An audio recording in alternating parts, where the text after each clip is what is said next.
নমস্কার। ভগবান শ্রী শ্রী আনন্দমূর্তিজির চরণ কমলে শতকোটি প্রণাম জানিয়ে শুরু করছি আজকের লাইভ অনুষ্ঠান। আজকের আলোচ্য বিষয় শরীর, মন ও আত্মা। আমাদের সাথে রয়েছেন শ্রীযুক্ত মহাশয় বাদল মজুমদার। দাদাকে অসংখ্য ধন্যবাদ এবং অসংখ্য নমস্কার। তাহলে আমার দিক থেকে নমস্কার আমাকে এই সুযোগ দেওয়ার জন্য,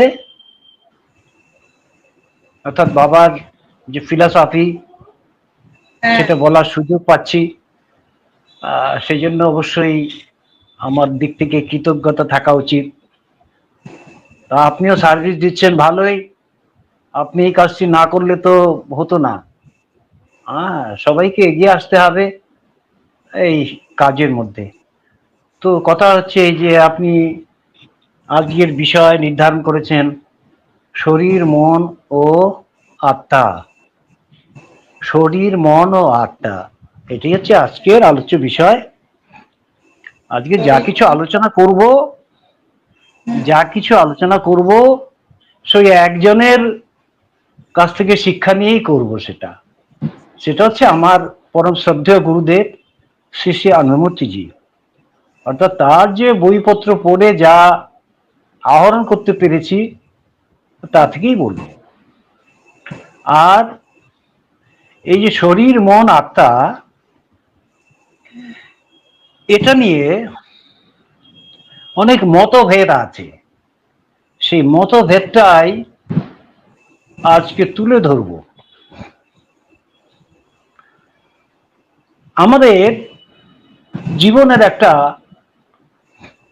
প্রধান প্রশ্ন হচ্ছে কি, যে মৃত্যুর পর কি হবে। এটা কিন্তু একটা খুব ইম্পর্টেন্ট কোশ্চেন। মৃত্যুর পর আমার কি হবে, এটা নিয়ে তিনটি ধারণা আছে আজ পর্যন্ত। মৃত্যুর পর কি হবে এটা নিয়ে তিনটি ধারণা আছে। একটা ধারণা হলো যে মৃত্যুর পর সব শেষ, অর্থাৎ শরীরটা মরে গেল, শরীরটাকে কবরস্থ করা হলো বা অগ্নিদগ্ধ করা হলো, শরীরটা থাকলো না। শরীর থাকলো না মানে আমার আর কিছুই অবশ্যই রইল না। পরে কি হবে না হবে কিছু নেই, অর্থাৎ পুনর্জন্ম বা পরে মৃত্যুর পরে আর কিছু নেই, আর কোন life, there is no life after this death. এই যে আমি মৃত্যুবরণ করলাম, এখানে আমার সবকিছু শেষ, কারণ শরীরের বাইরে আর কিছু নেই, এই শরীরটাই ধ্বংস হয়ে গেছে, কাজে আমার আর কোনো অস্তিত্বের আর কোনো কিছু নেই। এটা একটা ধারণা। এটা হচ্ছে জড়বাদীদের ধারণা, যারা মার্ক্সবাদী বা চারবাকপন্থী মেটেরিয়ালিস্ট, তাদের এই ধারণা এই আমার জীবনটা শুধুমাত্র জড় পদার্থ দিয়েই তৈরি, এর বাইরে আর কিছু নেই। কাজে আমার শরীরটা যদি মারা যায়, ধ্বংস হয়, তাহলে সব শেষ, এরপর আর কিছু নেই। আরেকটা চিন্তা হচ্ছে যে মৃত্যুর পর কি হবে, সেটা হচ্ছে আমি মারা গেলে পরে কি হবে, সেই হয় স্বর্গে যাব নয় নরকে যাব। এটা একটা ধারণা কারো কারো। এর উপরে কিন্তু অনেক ধর্মমত আছে, এবং সেই ধর্মমতের লোকরা কিন্তু ঠিক বিশ্বাস করে যে মৃত্যুর পর স্বর্গ আছে, নরক আছে। আর সেটা কেমন স্বর্গ আর কেমন নরক, বলছে অনন্ত স্বর্গবাস, অনন্ত নরকবাস। অর্থাৎ সেই ধর্মমতের কথা যারা মেনে চলে তারা অনন্তকাল স্বর্গবাস করবে।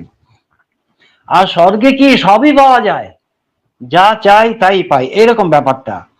আর স্বর্গের যে বর্ণনা দেওয়া আছে সেখানে কিন্তু শারীরিক ভোগের কথা বলা আছে, অর্থাৎ যত প্রকার যে শারীরিক ভোগ, সেই মদের নদী আছে, মধুর নদী আছে, দুধের নদী আছে, আরো খাবার দাবার ফল মূল সবকিছু পাওয়া যায় সেখানে। আর নরকে হলো অনন্তকাল আগুনে দগ্ধ হতে হবে। অর্থাৎ তারা যে ঈশ্বর বিশ্বাস করে সেই ঈশ্বরের কিন্তু ক্ষমা নেই, অর্থাৎ মানুষের সুযোগ নেই, সংশোধনের সুযোগ নেই। বিষয়টা হলো এটাই যে রবীন্দ্রনাথ বলেছেন এই যে অনন্ত নরকের কল্পনা, এই যে মানুষকে বলা হচ্ছে যে যারা নাকি পাপী, ধর্মগ্রন্থের কথা মানে না, ওই বিশেষ বিশেষ ধর্মগ্রন্থ, তাদেরকে নরকে পাঠানো হবে অনন্তকাল, মানে কোনোদিন সেখান থেকে আর ফিরবে না, অনন্তকাল সেই আগুনে দগ্ধ হবে। রবীন্দ্রনাথ বলেছেন এইটা মানুষের যে হিংস্র মানসিকতারই কল্পনা। অর্থাৎ যে সমস্ত মানুষ হিংস্র মনে প্রাণী, তারা এটা কল্পনা করেছে যে অনন্তকাল নরক বাস করবে ঈশ্বর, ঈশ্বর তাকে নরকে থাকতে দেবে। আর মানুষের এমন পাপ হতে পারে না যার জন্য অনন্তকাল তার নরকে থাকতে হবে। আসল কথাটা এই যে স্বর্গ নরকের ব্যাপারটা হচ্ছে কল্পনা, এটা একটা ইমাজিনেশন। এখানে লোকটা মারা গেল, তা ওখানে আবার সে স্বর্গে যাবে কি করে? সে নাকি এই শরীরটা আবার তৈরি করবে, আর শরীর তৈরি করার একমাত্র উপায় হচ্ছে মাতৃ জঠরের মাধ্যমে, এটা বায়োলজিক্যাল প্রসেস। এই সমস্ত বিজ্ঞান ওরা মানে না। আর এই যে স্বর্গ নরকের যে ধারণা, এটার মাধ্যমে মানুষকে শোষণ করা হচ্ছে। আবার এটাও বলা হচ্ছে যে আমার কথা শোনো, আর তাহলে কিন্তু আমার কথা যদি শোনো, তাহলে তুমি যদি একটু পাপ টাপ করে থাকো, আমি ঈশ্বরকে বলে দেব যে একে ক্ষমা করে দিন, তখন ঈশ্বর ক্ষমা করে দেবে, তখন তুমি স্বর্গে যেতে পারবে। এই সমস্ত ব্যাপার কিন্তু স্বর্গ নরককে নিয়ে অন্ধবিশ্বাস মানুষের রয়েছে। তা আনন্দ সূত্রম বলেছে, আনন্দমার্গে যে আনন্দ সূত্রম, না স্বর্গ না রসাত হলো। স্বর্গ বলতে আলাদা কোনো একটা প্ল্যানেট, গ্রহ নেই। নরক বলতেও কোনো একটা প্ল্যানেট নেই, ইট ইজ পিওরলি ইমাজিনেশন। অর্থাৎ মানুষের যে ভয় আর লোভ তা থেকে জন্ম নিয়েছে। ভয় আর লোভ, যে সমস্ত ধর্মমত স্বর্গ নরকে বিশ্বাস করে, তাদের মোটামুটি ওই লোকগুলি যে ওই ধর্ম পালন করে বিশেষ করে ভয়ের দ্বারা। আরে বাবা, স্বর্গে গেলে তো ভালো, অন্তত নরকে যেতে না যায়, তাহলে কি হবে? এই অনন্তকাল আগুনে পুড়তে হবে। এই যে ভয়টা যখন মানুষকে ঢুকিয়ে দিল, দেওয়ার পর কি হবে? সেই মানুষটাকে শোষণ করতে খুব সুবিধা হবে। অর্থাৎ তার বুদ্ধি বৃত্তি শেষ হয়ে যাবে, তার মনুষ্য জীবনটাই শেষ হয়ে যাবে। কাজে বললাম যে মরণের পরে কি হবে।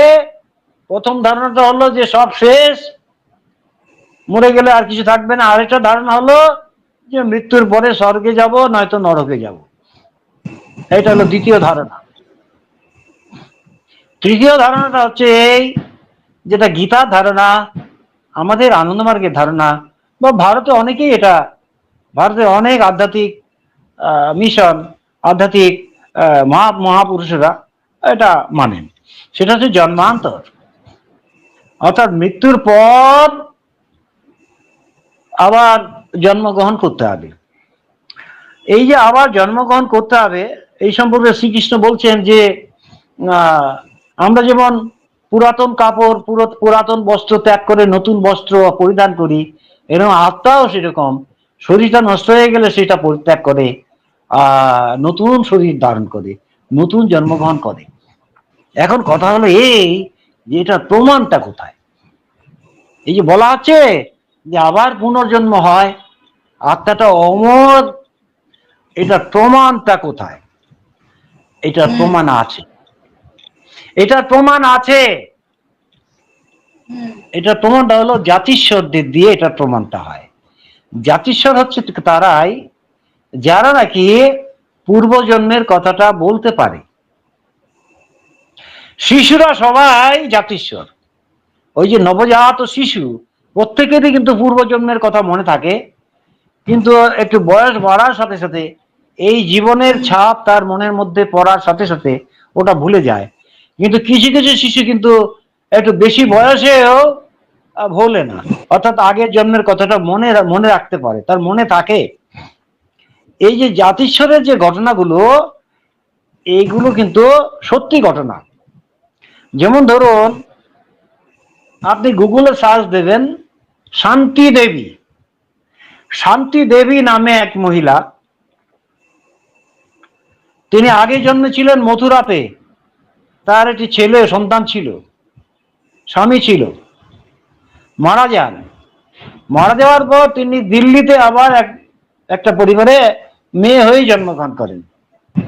ওই মেয়েটি, তার নাম শান্তি দেবী, সে বলতে শুরু করলো আমার বাড়ি মথুরায়, আমার স্বামী আছে, ছেলে আছে, ইত্যাদি ইত্যাদি। তখন এটা অনেক গবেষক পণ্ডিতরা কিন্তু এটা যাচাই করেন। তাদের মধ্যে মহাত্মা গান্ধীও ছিলেন। তারাও এই বিষয়টা নিয়ে কিন্তু তারা পরীক্ষা নিরীক্ষা করেন। দেখা গেল সেই মেয়েটাকে দিল্লিতে জন্মগ্রহণ করেছে, মথুরাতে নিয়ে আসা হলো। মথুরাতে নামার পরে স্টেশন থেকে ওই মেয়েটা নিজেই তার আগের বাড়িতে চলে গেল। আর রাস্তায় যে পূর্বজন্মের পরিচিত লোক, তাদেরকে চিনতে পারলো। আর ওই বাড়িতে গিয়ে সে সব কিছু চিনতে পেরেছে, তার কে মানে তার ছেলেকে চিনতে পেরেছে, সবাইকে চিনতে পেরেছে। তা এই যে বিষয়টা, এটা কোনো জালিয়াতি নয়, এটা কিন্তু সত্যি ঘটনা। তো এরকম ঘটনা আছে জাতিস্বরে, যারা পূর্বজন্মের কথা বলতে পারে। একজন কানাডার অধ্যাপক ডক্টর ইয়ার স্টিভেনসন, তিনি এই বিষয়টা গবেষণা করেছেন। তিনি দেখেছেন যে এই জাতিস্বরের ঘটনাগুলো সত্যি। তিনি পরীক্ষা করেছেন যে কোথাও কোনো জাতিস্বর ছেলে বা মেয়ে হলে পরে তার পূর্বজন্মের কথা বলতে পারছে, এবং সেইখানে গিয়ে উনি যাচাই করতেন যে সত্যি সত্যি পূর্বজন্মে এই জিনিসগুলো ঘটেছে কিনা। তিনি সংশয়াতীত ভাবে প্রমাণ করেছেন যে জাতিস্বরের ঘটনাগুলো সত্যি। অর্থাৎ যারা পূর্বজন্মের কথা স্মরণ করতে পারছে, তারা যে পূর্বজন্মের বিবরণ দিচ্ছে, সেগুলি সত্যি, সেগুলো ভেরিফিকেশন হয়েছে। তো এই ঘটনা থেকে প্রমাণিত হয় যে মানুষের পুনর্জন্ম হয়। কিন্তু দুঃখের বিষয়টা এইটাই, যাদের ধর্মমত স্বর্গ নরক বিশ্বাস করে, আর যারা নাকি জড়বাদী জড়বাদী তাদের ধারণার সাথে এটা মেলে না। সেই জন্য তারা কিন্তু এই বিষয়টাকে, এই ডক্টর ইয়ার স্টিভেনসনের যে গবেষণাটাকে, সেটা নিয়ে মাথা ঘামায় না, সেই বইও পড়বে না। উনি ঠিক বলেছেন না ভুল বলেছেন, বা জাতিস্বরের ঘটনাগুলো যদি কোথাও ঘটে নিজেরা গিয়ে তদন্ত করো, তাও কিন্তু করবে না। ওই বিষয়টার প্রতি তারা তাকাচ্ছেন না। তাকাচ্ছেন না কেন? যে জাতিস্বরের ঘটনা যদি সত্যি হয়, তাহলে তো জন্মান্তরবাদ সত্যি হয়। কিন্তু আমরা তো তা মানি না। আমরা তো মানি স্বর্গ নরক। আর জড়বাদীরা মানে কি? জড়বাদীরা মানে ওই মূল্যই শেষ, আত্মা বা মন বলে কিছু নেই, এটা। যার জন্য হচ্ছে কি, ওরা এই বিষয়গুলো দেখেও না দেখার ভান করছে। কাজেই ডক্টর ইয়ার স্টিভেনসনের গবেষণা থেকে এটা প্রমাণিত হয়। উনি হাতে কলমে প্রমাণ করেছেন যে মানুষের পুনর্জন্ম হয়।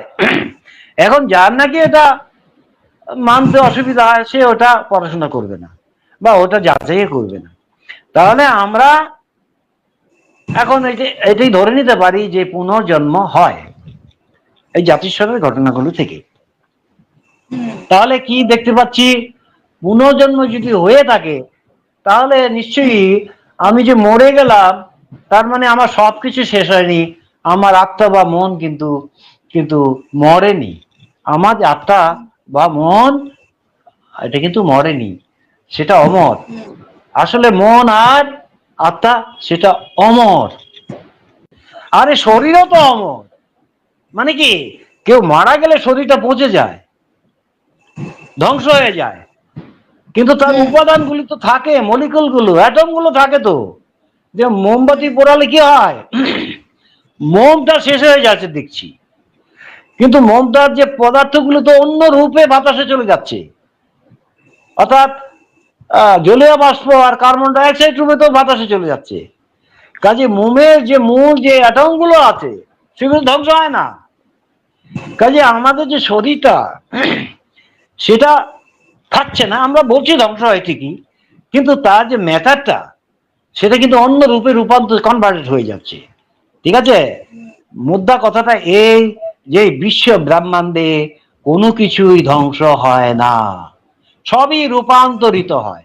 এই যে জড় পদার্থের মধ্যে সমান রূপান্তরিত হয়ে চলছে। গাড়ির মধ্যে পেট্রোল ভরলাম, পেট্রোল শেষ, তার মানে পেট্রোলটা কোথায় গেল? কারণ অন্য রূপে রূপায়িত হয়েছে, ওরা রূপ বদল করেছে।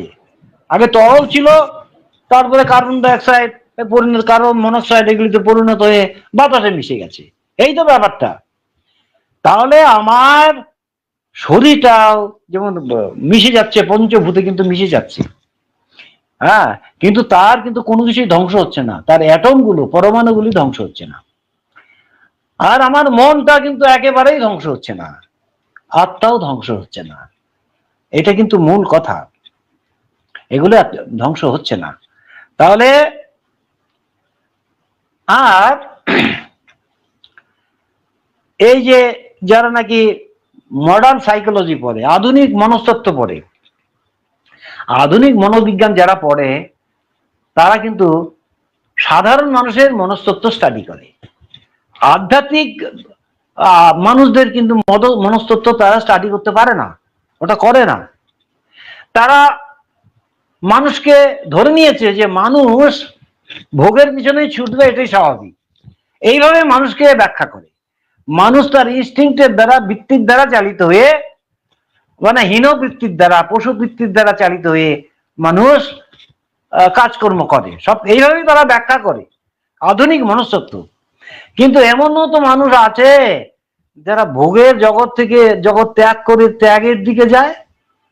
গৌতম বুদ্ধ, তিনি কি ছিলেন? সিদ্ধার্থ রাজপুত্র ছিলেন। তো রাজত্ব ত্যাগ করে, সেই রাজপ্রাসাদ ত্যাগ করে তিনি বুদ্ধ মানে সাধনায় গিয়েছিলেন। চৈতন্য মহাপ্রভু।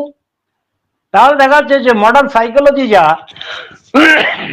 আধুনিক যে মনস্তত্ত্ব, তারাও কিন্তু সাধারণ মানুষের মন যে মানসিক জগৎকে বিচার করে, আধ্যাত্মিক কিন্তু আধ্যাত্মিক মনস্তত্ত্ব কিন্তু তাদের নেই। সেই জন্য শ্রী শ্রী আনন্দমূর্তিজি কি করেছেন, তিনি কিন্তু যোগ সাইকোলজি লিখেছেন, আবার বায়ো সাইকোলজিও লিখেছেন।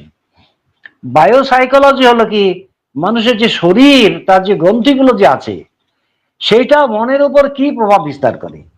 যেমন ধরুন প্রোস্টেট গ্ল্যান্ড, ওভারিস, এই যে কতগুলো গ্রন্থি আছে, পিনিয়াল, পিটুইটারি, থাইরয়েড, প্যারাথাইরয়েড, এই যে গ্রন্থিগুলো যে আছে, এদের কতগুলো মানসিক ভূমিকাও আছে।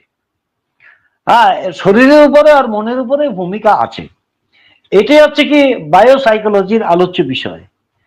আর যোগ সাইকোলজি আরো উন্নত মনস্তত্ত্ব, অর্থাৎ সেটা হচ্ছে আধ্যাত্মিক মনস্তত্ত্ব। অর্থাৎ মানুষের যে আধ্যাত্মিক বাসনা পূরণ করার ক্ষেত্রে তার কি কি মানসিক অবস্থা আসে। যেমন আগের দিন আলোচনা করেছিলাম শাক্ত ভাব, বৈষ্ণব ভাব, শৈব ভাব, এই যে বিষয়গুলো, এগুলো তো আধ্যাত্মিক সাধকের জীবনে আসে, তার মনে মনোজগতে আসে। এই বিষয়গুলি তো যে আধুনিক যেটা স্কুল কলেজে পড়ানো হয়, যে মনস্তত্ত্ব বা যা মনোবিজ্ঞান, সেখানে কিন্তু পড়ানো হবে না। তো আজকে আমার মূল বক্তব্যটা এই যে শরীর মারা গেলে আমরা মরে যাই না, আমরা কিন্তু বেঁচে থাকি। অর্থাৎ আমাদের মন আর আত্মা বেঁচে থাকে, হ্যাঁ, মরে যাই না। আবার পুনর্জন্ম হবে, আবার কর্ম করব, সাধনা করব, এইভাবে যেদিন আমি মোক্ষ লাভ করব, সেদিন আমার জীবনের পরিসমাপ্তি হবে। তার আগে আমাকে বারবার জন্মগ্রহণ করতে হবে। আর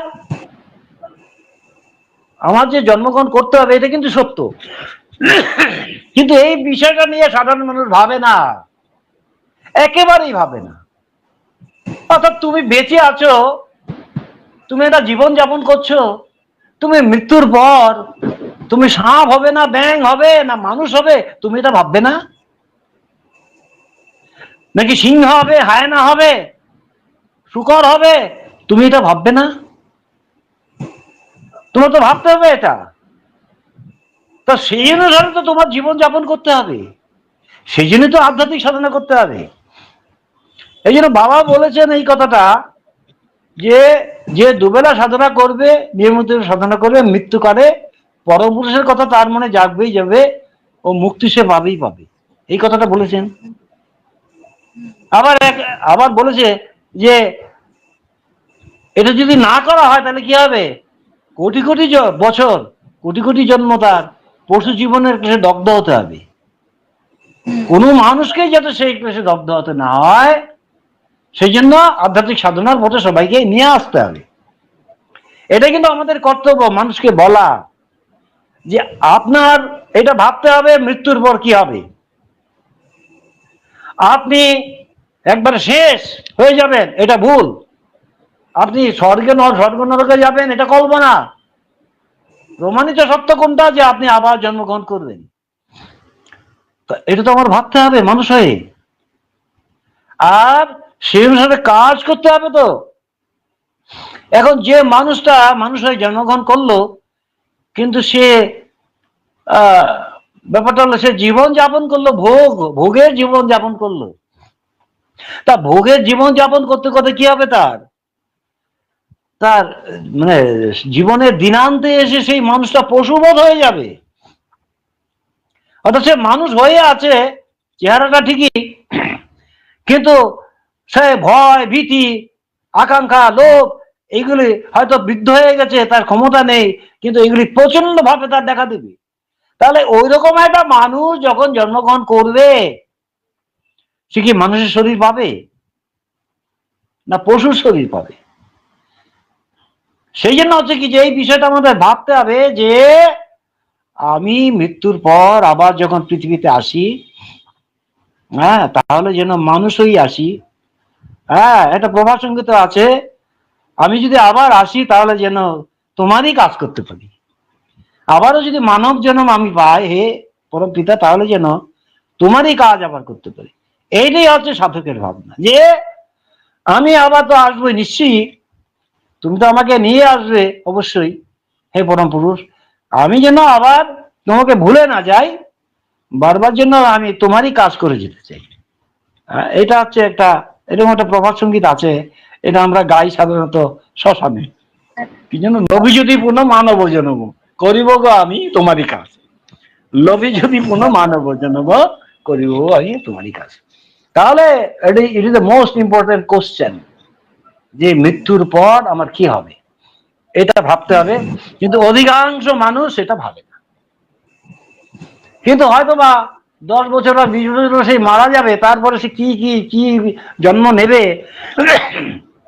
সেটা তো খুব ইম্পর্টেন্ট ব্যাপার, কিন্তু সেটাই ভাবে না। আমার তো একটা ধারণা, এটা মনে হয় যে যারা খুব স্বর্গের কথা চিন্তা করে, মানে কি স্বর্গের কথা চিন্তা, মানে কি স্বর্গে কি খুব নানা রকম ফলমূল খাবার জিনিস, বিভিন্ন মদ্য মাংস, প্রচুর খাবার জিনিস আছে, তো এটা তো মনে মনে সে ভাবছে। এটা তার মানসিক আভোগ। আভোগ মানে ঘটে এটাই, যে মনে আমি কি জিনিসটা ধারণ করে রেখেছি, আভোগ। এটা খুব ইম্পর্টেন্ট জিনিস। এই আভোগটা যদি কিনা মানে ভোগ্য বস্তু হয়, শারীরিক ভোগ্য বস্তু হয়, ওই মানুষ তো একটা সময় পরে নিজে পশু হয়ে যাবে। অর্থাৎ সে জীবনের শেষ দিকটা এই ভাবতে ভাবতে ভাবতে ভাবতে সে পশু হয়ে যাবে। তো হ্যাঁ, কাল ছিল ডাল খালি, রবীন্দ্রনাথের কবিতা, আজ ফুলে যায় ভরে, বল দেখি তুই মালি হয় সে কেমন করে। হ্যাঁ, নিশ্চয়ই পড়েছেন এটা। কাল ছিল ডাল খালি, আজ ফুলে যায় ভরে, বল দেখি তুই মালি হয় সে কেমন করে। কালকে যে গাছের ডালে কিছুই ছিল না, আজকে ফুলে ফুলে ভরে উঠলো কেন? তার সে বৃক্ষের ভিতরে শুভ সংকল্প ছিল, যে আমি প্রকাশিত হব, আমি সুন্দরভাবে বিকশিত হব। এই সংকল্পটা ছিল সুপ্ত ভাবে, তাই না ফুলে ফুলে পরিপূর্ণ হয়ে উঠলো। তাই একটা মানুষের যদি আকাঙ্ক্ষাই থাকে আমি স্বর্গে যাব, সুখ ভোগ করব, স্বর্গ তো নেই, কিন্তু আমি মনটাকে পশু বানিয়ে দিলাম, ভোগের আকাঙ্ক্ষায় মনটাকে পশু বানিয়ে দিলাম। আর পশু বানিয়ে দিলে হবে কি, পরের জন্মে তো আমি পশুই হব। কথাটা তো এইটাই। সেই জন্যই আর স্বর্গে যে যাবে মানুষগুলো, ওই মানুষগুলো তো উন্নত ব্রেইনেরও দরকার নেই, ওদের কিন্তু ব্রেইনের দরকার নাই, একটা খালি স্টমাক হলেই হবে, পাকস্থলী, আর কয় লিভার, এরকম মানে মানে যাকে বলা হচ্ছে যে এলিমেন্টারি সিস্টেম। মুখ থাকবে, খাবে, আর একটা পাকস্থলী থাকবে, লিভার টিভার এগুলো থাকবে, ব্রেইনেরও তো দরকার নেই ওখানে। যদি মনে করি যে ঈশ্বর, তাদের ঈশ্বর স্বর্গে মানুষ পাঠাবে, তো স্বর্গে এই মানুষটা পাঠিয়ে লাভ কি? ব্রেইন ট্রেন দিয়ে, যে ব্রেন দিয়ে সে নন্দন বিজ্ঞান চর্চা করতে পারে, যে ব্রেন দিয়ে সে বিজ্ঞানের চর্চা করতে পারে, তখন তো তাহলে ওই ঈশ্বরের উচিত হবে এই ব্রেনটাকে বাদ দিয়ে দাও, এর তো খালি স্টমাকের দরকার আর মুখের দরকার, মুখ দিয়ে খালি খাবে আর স্টমাক দিয়ে হজম করবে, তাহলে তো পরিপূর্ণ মানুষ আকারে এদের স্বর্গে পাঠানোর দরকার নেই। এই জিনিসগুলো তো ভাবতে হবে আমাদের। কাজে মানব সমাজের যে সবচেয়ে ক্ষতি করেছে এই স্বর্গ নরকের বিশ্বাস, আর আত্মার অমরত্ব আর জন্মান্তরবাদ যদি কিনা এই সত্যটা মেনে নেয়, অনেকগুলি ধর্মমত শেষ। এটা বাবা নিজে বলেছে যে কয়েকটি ধর্মমত যখন তখন শেষ হয়ে যাবে যদি নাকি আত্মার যে অবিনাশিতা, অমরত্ব আর পুনর্জন্মবাদ এটা যদি প্রতিষ্ঠিত হয়। কারণ এটা সত্য, এটা প্রমাণ কিন্তু আছে, ওই ডক্টর রিয়াল স্টিভেনসন করেছেন, কিন্তু এই সত্যটাকে ওরা মানতে চাইছে না। মানতে চাইছে না তো বটে, ওটা অনুসন্ধানও করতে চাইছে না। আর যে ডক্টর রিয়াল স্টিভেনসন যে গবেষণা করেছেন, এটা ঠিক না ভুল, এরকম জাতিস্বরের ঘটনা ভারতেও মাঝে মাঝে দেখা যায়। যার আগ্রহ আছে ওখানে গিয়ে দেখতে পারে যে হ্যাঁ এটা সত্যি না মিথ্যে। ঠিক আছে, তাহলে আমার পরের বক্তব্যটা হচ্ছে এই, প্রথমে তো বললাম এই যে মরার পরে কি হবে এটাই, হ্যাঁ। তারপরে বক্তব্যটা এই যে শরীর, মন আর আত্মা, মন আর আত্মা সম্পর্কে আধুনিক যে বিজ্ঞানের যে ধারণার সাথে আমাদের ধারণা, মানে অধ্যাত্ম বিজ্ঞানের ধারণা এক নয়। মনকে ওরা বলে, মানে জড়বাদী যারা বা মডার্ন সাইকোলজি যারা স্টাডি করে, তারা কি বলে, মনের কোনো আলাদা অস্তিত্ব নেই। আমার যে ব্রেইন, ব্রেইনের কাজটাকেই মন বলা হয়, আর আত্মা বলে কিছু নেই। একটু ভালো করে বুঝতে হয় বিষয়টা। আধুনিক যে সাইকোলজি যেটা স্কুলে কলেজে পড়ানো হয়, তাতে বলা হয় মন বলে আলাদা কোনো বস্তু নেই। আমাদের যে ব্রেইনের যে কাজটা, ব্রেইন বিভিন্ন রকম কাজ করছে, সেটাই বলি আমরা মনের কাজ, এটা ওরা বলে। আর আত্মা বলতে তো কিছুই নেই, এটা ওরা বলে। কিন্তু আমরা আধ্যাত্মিক দর্শন অনুসারে বলি মন আলাদা একটা বস্তু, আত্মা একটা আলাদা বস্তু। সেটা কি মন? সেটা কিরকম? মন আলাদা, মন একটা বস্তু, একটা পদার্থ, সেটা জড় পদার্থ থেকে সূক্ষ্ম। সেটা একটা বস্তু কিন্তু জড় পদার্থ থেকে সূক্ষ্ম। আর আত্মা মনের থেকেও সূক্ষ্ম, অর্থাৎ এগুলো উপাদান আছে। যেমন কোন মানে এগুলো স্বাধীন অস্তিত্ব আছে মনের। এটা তো ব্রেইনের কাজ, মন নয়। আমি যে বললি যে ব্রেইন কাজ করছে ওটাই মন, তা না। ব্রেইন ওই মনের কাজ করতে পারে না, ব্রেইন মনের কাজ করতে পারে না। উদাহরণ দিচ্ছি, ব্রেইনের কোনো সাবজেক্টিভিটি নেই, অর্থাৎ আমি বোধ নেই ব্রেইনের। ব্রেইন একটা যন্ত্র, যেমন অন্যান্য যন্ত্রের মধ্যে এটা একটা যন্ত্র, এটা কাজে লাগানো খুব গুরুত্বপূর্ণ যন্ত্র। কিন্তু মনের সাবজেক্টিভিটি আছে। সাবজেক্টিভিটি মানে এই যে আমি কাজটা করছি, আমি আছি, এই ফিল করছি, এটি তো সাবজেক্টিভিটি। তার কর্তৃত্ববাচকতা আছে, কর্তৃত্ব বোধ আছে, অস্তিত্ব বোধ আছে। আমি আছি এটা ফিল করতে পারছি, আমি করছি, আমি কর্তা এটা ফিল করতে পারছে। এই কাজটার জন্য এটা মস্তিষ্ক করতে পারে না। আর এই কাজটা কিন্তু মস্তিষ্ক আদৌ করতে পারে না, মস্তিষ্কের কোনো অংশ এই কাজ করতে পারে না। আমি বরং মস্তিষ্ককে কাজে লাগাই। যেমন আমার ইচ্ছা হলো এখন অঙ্ক করব, এটা আমার ইচ্ছার দ্বারা, হ্যাঁ, মস্তিষ্ককে আমি কাজে লাগাচ্ছি। আমার ইচ্ছে হলো যে এখন অন্য একটা কাজ করব, সেটা এখন মস্তিষ্ককে কাজে লাগাচ্ছি। কিন্তু মস্তিষ্কের কিন্তু যে আমিত্ব বোধ যেটা, হ্যাঁ, সেটা কিন্তু নাই। তা আমিত্ব বোধ কার আছে? মন থেকে সেটা আসে। কাজে মনের একটা স্বাধীন স্বতন্ত্র সত্তা রয়েছে। আর মনে যে স্বাধীন স্বতন্ত্র সত্তা রয়েছে, এটার অনেক আরো প্রমাণ আছে। অর্থাৎ মনের যে সব থেকে স্থূল অংশটা হলো চিত্ত। চিত্ত কিন্তু ঘনীভূত হতে পারে, কখনো ভিজিবল হয়। ওই যে বাবার লেখা একটা বই আছে বিচিত্র অভিজ্ঞতা, দেখবেন এমন অনেক কাহিনী আছে। কাহিনীগুলো সত্যি, একেবারে সত্যি কাহিনী। আমি আপনাকে বলছি একটা কাহিনী, একটা কাহিনী বলছি। বইটা লেখার আগে বাবা বলেছেন এটাই, যে আমি কিন্তু ভূত প্রেত এগুলো বিশ্বাস করি না। এই যে গল্পের যে এই বইটার মধ্যে যে গল্পগুলো আছে এগুলো সত্যি ঘটনা, কিন্তু এগুলোর মনস্তাত্ত্বিক ব্যাখ্যা আছে, এগুলোর কিন্তু সাইকোলজিক্যাল ব্যাখ্যা আছে। এইখানে কোনো ভুতুরে অলিক ওরকম কিছু ব্যাপার নয়, ঠিক আছে? হ্যাঁ, এটা বলা আছে যে তোমরা এগুলো গবেষণা করো। এই যে ঘটনাগুলো, এই ঘটনাগুলো কিন্তু আদৌ কিন্তু কোনো অলৌকিক, যাকে বলে ভুতুরে ঘটনা, মানে ভূত বলেই কিছু নেই। হ্যাঁ, এরকম কিছু ভূত বলে ভৌতিক ভুতুরে কোনো ঘটনা নয়, কিন্তু এই ঘটনাগুলোর ব্যাখ্যা আছে। যেমন ধরুন একটা ঘটনা বলি। একটা ঘটনা হচ্ছে যে এক ভদ্রলোকের স্ত্রী মারা গেছে, ওই বইটাতেই আছে। মারা যাওয়ার পর তিনি কয়েক মাস পরে তিনি দ্বিতীয় বিয়ে করলেন। দ্বিতীয় বিয়ে করার পরে ওই ভদ্রলোক দেখলেন বাড়িতে মনে হয় আরো একজন প্রাণী আনাগোনা করছে। তাকে দেখা যাচ্ছে না, কিন্তু তারা ফিল করছে যে আরো কেউ বাড়িতে আনাগোনা করছে, চলাফেরা করছে, এরকম তাদের মনে হয়। আচ্ছা, তখন এই যে এখনকার যিনি স্বামী স্ত্রী, এই দম্পতি, তারা স্টুডিওতে গিয়ে ছবি তুললেন। তখনকার দিনে ছবি ওঠানোর পরে কয়দিন পরে ওয়াশ করে ছবি বানাতো নেগেটিভ থেকে, তাই না? এখনকার মতো না কিন্তু, ঠিক আছে? তো ছবি তুলেছে, কদিন পরে সেই ছবিটা নিয়ে আসছে। নিয়ে আসার পর দেখে কি, এখনকার যে স্বামী স্ত্রী, তাদের দুইজনের ছবির মাঝখানে ওই যে স্ত্রী মারা গেছিল তার মুখের ছবি। আমি ঘটনাটা বুঝাতে পেরেছি তো? আচ্ছা, তো তার মানেটা কি? এইখানে গল্পের শেষে লেখা আছে চিত্তানবিক সৃষ্টি।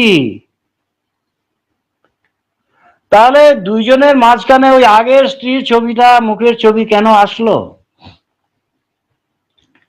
চিত্তানবিক সৃষ্টি। অর্থাৎ ওই স্বামী, মানে পত্নী বিয়োগের পর তাড়াতাড়ি আবার বিয়ে করার ফলে সে ভেবেছে যে তার আগের স্ত্রী নিশ্চয় রেগে গেছে। সে তার স্ত্রীকে ভয় পেত, আগের স্ত্রীকে, তার একটা অপরাধ বুঝছিল। অতএব তারই, ওই স্বামীর, তার মানসিক চিত্ত ধাতুই ওই ছবিটা তৈরি করেছে।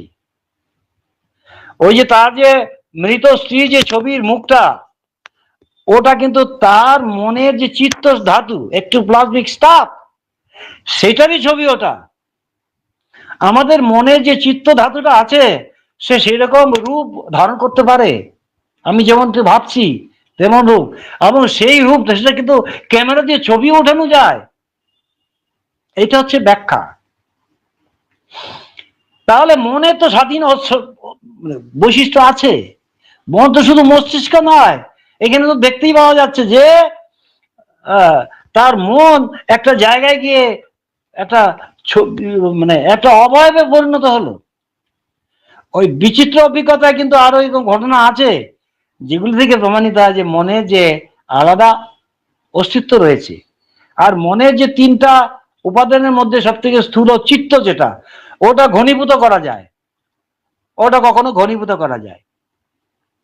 কোচবিহারেরই একজন মার্গী দিদি ছিলেন, মারা গেছেন, খুব ভালো ভক্ত। আমার অন্তত 7 দিনে একদিন তার কাছে যেতেই হতো। তা নাহলে খবর দিত গল্প করার জন্য। খুব ভালো ভক্ত। উনি একদিন কথায় কথায় একটা কথা বললেন, আমি কিন্তু সবার সব কথা খুব মন দিয়ে শুনি। এটা কিন্তু আমার একটা গুণ, কিন্তু সবাই এটা বলে ভালো শ্রোতা, এক গুড লিসেনার। তো উনি কথায় কথায় বললেন যে এই যে বাবার ছবিটা ইমার্জেন্সির সময় খবরের কাগজ থেকে কেটে বাঁধাই করেছি। এই যে বাবার যে ছবিটা, কিন্তু ছবিটা কিন্তু ভালো ছিল না, অস্পষ্ট ছিল। এবং দেখা যায় যে এতদিনের ছবিটা খুব স্পষ্ট হয়ে গেছে, খুব ক্লিয়ার হয়ে গেছে। এই কথাটা আমাকে বললেন। এই কথাটা বলার পর আমি চিন্তা করলাম এটা কিছুই না, এটা ভক্তের যে তার যে মাইন্ড, সেই মাইন্ডে কিন্তু ওই যে গুরুদেবের ছবিটা যে স্পষ্ট করেছে কি, সেই ভক্তের, এই যে ভক্ত, ওই যে দিদি বললাম যে ভক্ত দিদি, হ্যাঁ, তার যে চিত্ত ধাতু, সেই কিন্তু এই কাজটা করেছে। এটা হলো আমার ব্যাখ্যা, আপনারাও চিন্তা করে দেখবেন। আর এই ঘটনাটা সত্যি যে ছবিটা আগে অস্পষ্ট ছিল, পুরনো হলে তো আরো অস্পষ্ট হবে, যে ছবিটা আরো এত জীবন্ত হয় কি করে। এটাও মনেরই খেয়াল, মানে ক্রিয়া। তো অবিদ্যা তান্ত্রিকরা তার যে মনে যে চিত্ত ধাতু দিয়ে অনেক কিছু কাজ করে, সেই মনে যে চিত্ত স্টাফ, তিনটা স্টাফ আছে, মনে তিনটা উপাদান আছে। স্থূল উপাদানটা হলো চিত্ত ধাতু বলে, এটা দিয়ে কিন্তু অনেক জড়ের উপরে অনেক প্রভাব বিস্তার করে, অর্থাৎ অবিদ্যা তান্ত্রিকরা। তো আমি বলতে চাইছি এটাই যে মনের আলাদা অস্তিত্ব আছে। মন শুধু কি বলে যে মস্তিষ্কের ক্রিয়া নয়। মস্তিষ্কের মৃত্যুতে মনের মৃত্যু হয় না, মন কিন্তু বীজাকারে থাকে, সূক্ষ্ম আকারে। আর মনের সঙ্গে সেই আত্মাটা থাকে, আর মনের সঙ্গেই আত্মা থাকবে। কারণ আনন্দ সূত্রে বলা হয়েছে যে বিষয়ে পুরুষ আবভাস জীবাত্মা, অর্থাৎ বিষয়ে মানে মনে, মনটাই হচ্ছে আত্মার বিষয়, পরমাত্মার বিষয়। তো তার মধ্যেই যে অবভাস মনের মধ্যে, সেটি হলো আত্মা। তাহলে এই যে জীবাত্মা, সেটা মনের সঙ্গেই থাকে। কেউ মারা গেলে পরে হয় কি, মনটা কিন্তু বিদেহী মনটা চলে যায়। আর আমরা বলে থাকি আত্মা চলে গেছে, না, শুধু আত্মা যায় না, তার যে মনটা, সে মনের সঙ্গে আত্মা থাকে। সে তাহলে মন প্লাস আত্মা দুটোই বেরিয়ে যায়।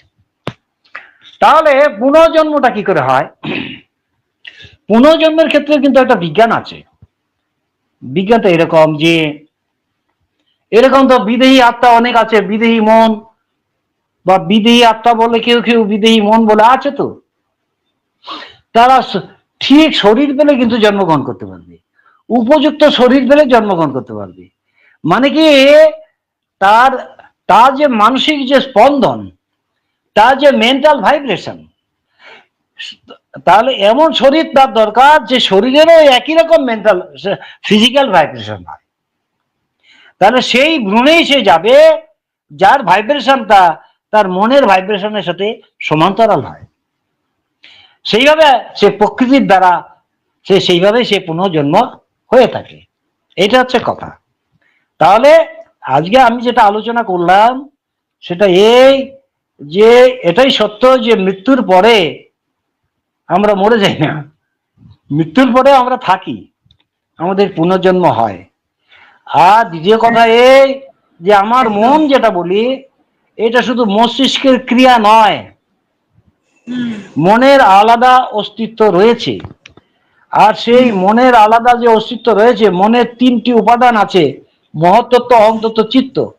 ওই চিত্তকে ব্যবহার করে কিন্তু অনেক রকম ঘটনা কিন্তু ঘটানো যায়। অর্থাৎ চিত্ত কখনো কখনো দৃশ্যমান হয়ে ওঠে, কখনো তাকে দেখা যায়, একটু তার ঘনীভূত হলে কিন্তু সে দৃশ্যমান হয়ে ওঠে। এবং ফটোগ্রাফিক ক্যামেরাতেও ধরা পড়ে, ওই যে ওই ভদ্রলোক ভদ্র মহিলার যে ছবির ক্ষেত্রে যেটা বলেছি। আচ্ছা, এখন আত্মা, ওরা তো আত্মাও মানে না। এখন এই যে আত্মার প্রসঙ্গটা এই যে, এটা তো অনেক কঠিন আলোচনার বিষয়। হ্যাঁ, যে আত্মা বিষয়টা কি, অর্থাৎ আমার এই বিশ্ব ব্রহ্মাণ্ড কিন্তু ঠিক পরমাত্মা থেকে এসেছে, পরম চৈতন্য থেকেই এসেছে। এই যে বিশ্ব ব্রহ্মাণ্ড, এটা কিন্তু বেদেও বলা হয়েছে কি যেন, একাহম বহুশ্যাম, আমি এক কিন্তু আমি অনেক হব। এক থেকেই অনেক কিছু হয়েছে। সেই যে একটা সত্তা, সেটা থেকেই কিন্তু এত কিছু তৈরি হয়েছে। এই সেই যে পরম চৈতন্য যেটাকে বলা হচ্ছে, তাকে শিবও বলি, পুরুষও বলি, চৈতন্যও বলি, অনেক কিছু বলি। তা থেকেই কিন্তু এই যে বিশ্ব ব্রহ্মাণ্ডে সবকিছু তৈরি হয়েছে। আর পুরে সেতে ইয়াসা পুরুষ বলা হয়েছে, সবকিছুর মধ্যেই যিনি আছেন, সবকিছুর পুরো ভাগেই যিনি আছেন, তিনি হচ্ছেন পুরুষ। আমি একটা উদাহরণ দিচ্ছি। ধরুন, সবাই তার মাকে ভালোবাসে, তো মাকে যে ভালোবাসে, মাকে মার দিকে তাকিয়ে দেখছে, ওটা কি মাকে দেখতে পাচ্ছে, না মায়ের চেহারা দেখতে পাচ্ছে? আমি একটা গাছের দিকে তাকিয়ে আছি, আমি গাছটাকে দেখতে পাচ্ছি, না গাছের চেহারাটা দেখতে পাচ্ছি? অর্থাৎ অর্থাৎ তার যে মূল অস্তিত্বটা কিন্তু পুরুষ। প্রত্যেকেরই কিন্তু মূল অস্তিত্ব হলো আত্মা, এটা কিন্তু মনে রাখতে হবে। আর তার সঙ্গে মন, আমরা সেই যে আত্মা বা মন, সেটা কি নানা রূপে রূপান্তরিত হয়ে বিভিন্ন রূপে আমাদের কাছে প্রতিভাত হচ্ছে। এটা হচ্ছে ঘটনা। সেই জন্য প্রতিটি সত্তার মূল যে অস্তিত্বটা, সেটা কিন্তু পুরুষ, সেটা হচ্ছে আত্মা। তাহলে আমার শরীর, মন, আত্মা, এই তিনটি বিষয় নিয়ে কিন্তু আমাদের স্টাডি করতে হবে। কিন্তু যে সমস্ত ধর্মমতের লোকেরা এই তিনটি বিষয়কে অবজ্ঞা করে, তারা যে কিভাবে মানুষকে ধর্ম মানে সাধনা শেখান, এটাই আমরা জানি না। এখন যারা ডাক্তারি পড়ে, তারা তো আগে ফিজিওলজি, অ্যানাটমি পড়ে। ঠিক আমাদেরও তেমনি, আমি যদি আধ্যাত্মিক জীবনচর্চার যে নিয়ম আবিষ্কার করতে চাই, তাহলে কি করতে হবে? আমার ফিজিক্যাল বডি, শরীর জানতে হবে, আমার মন জানতে হবে, আমার আত্মাকে জানতে হবে, মানে থিওরিটিক্যালি জানতে হবে। আমার যদি কিনা এটা বিশ্বাস করি যে যে মন বলে আলাদা কিছু নেই, আত্মা বলে আলাদা কিছু নেই, তাহলে তো জড়বাদী। তাহলে তার জীবনে ভোগ ছাড়া তো কিছুই নেই, সে তো পশুবৎ জীবন যাপন করবে। তার সত্যটা হচ্ছে যে শরীর আর মন আলাদা, আর মন আর আত্মাটা আলাদা। আর মানুষের জীবন হচ্ছে ত্রিস্তরীয়, মানুষের এই যে 3 ডাইমেনশনাল, অর্থাৎ শরীর, মন, আত্মা। সেই জন্য বলা হয়েছে যে অস্থি ভাতি আনন্দম। অস্থি ভাতি আনন্দম মানেটা কি? আমার শরীরটাকে বাঁচাতে হবে, সার্ভাইভাল, অস্তিত্ব।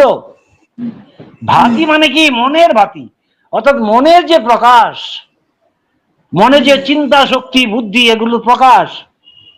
আর আনন্দমটা কি? আত্মাকে জানা, আত্মার দিকে এগিয়ে যাওয়া। তাহলে কি আমার মানুষের জীবনকে ত্রিস্তরীয়, শারীরিক, মানসিক, আধ্যাত্মিক। তাহলে কি হবে? সেই জন্য আমার সাধনাও হবে এই ত্রিস্তরীয়, এটা মনে রাখতে হবে। সেই জন্য আনন্দ মার্গ বলছে এইটাই, যে কমপ্লিট সাধনা, কমপ্লিট ফিলোসফি দরকার। শরীরের সাথে মনের সম্পর্ক আছে, মনের সাথে আত্মার সম্পর্ক আছে।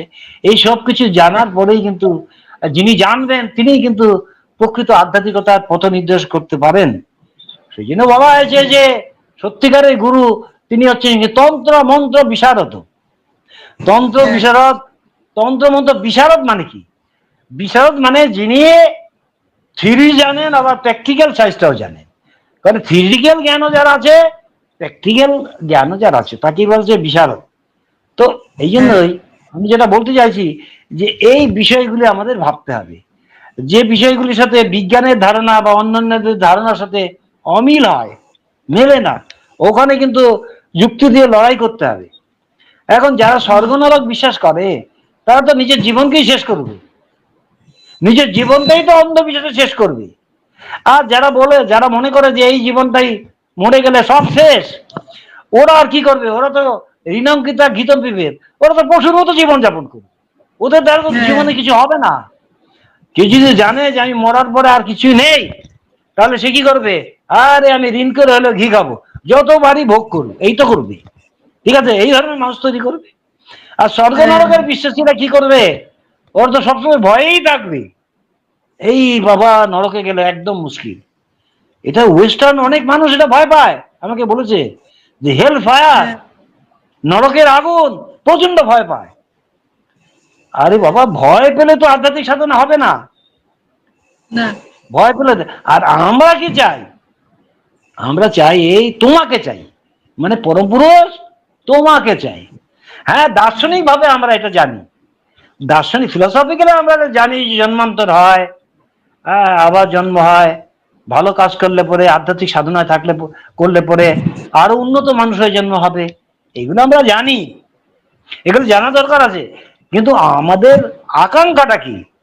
আমাদের আকাঙ্ক্ষাটা এই যে পরম পুরুষ আমি তোমার সাথে থাকতে চাই, তোমার সাথেই আমি থাকতে চাই। সেই জন্য লবিজ্যোতি পুনঃ মানব জনব করিব আমি তোমারই কাজ, তোমার সাথে থাকতে চাই। ওটা বাবা একটা সুন্দর গল্প বলেছেন।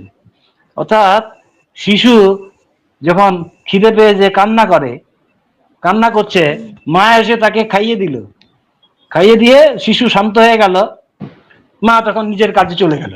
ঠিক আছে, কিন্তু যে নাকি বেশি একটু চালাক শিশু, সে বলবে না আমার খাবার দরকার নেই, তুমি আমার পাশে থাকো, আমার পাশে থাকতে হবে। কারণ সে জানে মা যদি পাশে থাকে খাবার তো অটোমেটিক পাবেই। ঠিক আছে, সেই জন্য হচ্ছে কি, যে নাকি ভক্ত সে কিন্তু এটা চাই ওটা চাই এটা করবে না। সে কি করবে? এই তোমাকে আমি চাই, তোমাকে আমি চাই। কারণ জানে এটাই যে তাকে যদি আমি কাছে পাই তাহলে আর কিছু আমার দরকার নেই। ঠিক আছে, তাহলে আমি সাম আপ করছি আজকের বক্তব্যটা। আমি বলছি এই যে জন্মান্তরবাদ সত্য, মানে পুনর্জন্মবাদ যেটা আছে গীতায় সেটা সত্য। মিথ্যা কি? ওই যে মরে গেলে সব শেষ, শরীর মরলে সব শেষ, এটা মিথ্যা, মেটেরিয়ালিস্টিক আইডিয়া। আর ওই স্বর্গ নরকের যারা ব্যবসা করছে ওরাও প্রতারণা করছে। একদমই সত্যি। ঠিক আছে, ওরা মানুষই তৈরি করতে পারবে না তো। এটা হয় নাকি যে অনন্তকাল নরকে, মানে এমন একটা ঈশ্বর যে নাকি মানে খুশি হচ্ছে তার সন্তানদের অনন্তকাল নরকে? এটা হয়? এটা হতে পারে। সত্যটা এটাই, পুনর্জন্মবাদ। পুনর্জন্মবাদ এটাই সত্য। বারবার আমরা আসব এবং বিকশিত হওয়ার সুযোগ পাবো। এরকম করতে করতে একটি সম্বিত আসবে, আধ্যাত্মিক পথে আসব, তারপরে মুক্তি, তারপরে মোক্ষ। এটাই হচ্ছে মানুষের জীবনের প্রকৃত আদর্শ। ঠিক আছে, তাহলে আজকে একটু অন্যরকমের আলোচনা হলো। হ্যাঁ, আমার আলোচনা এখানে শেষ। আপনাকে অশেষ ধন্যবাদ।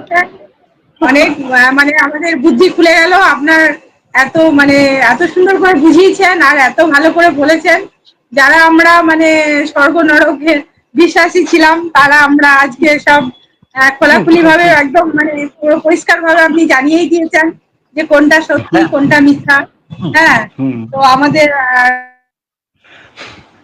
পরবর্তী লাইভে আবার লাইভ হবে, আপনি আবার থাকবেন এবং আপনি এই যে আমাদের এত অমূল্য সময় দিয়েছেন, এটা আমাদের অনেক ভাগ্য যে আপনি আমাদের সাথে। আর আমাদের খুব ভালো লাগছে সব শুনতে। পরম পুরুষের চরণ কমলে শতকোটি প্রণাম জানিয়ে আজ এখানেই শেষ করছি। নমস্কার দাদা, অসংখ্য ধন্যবাদ আপনাকে।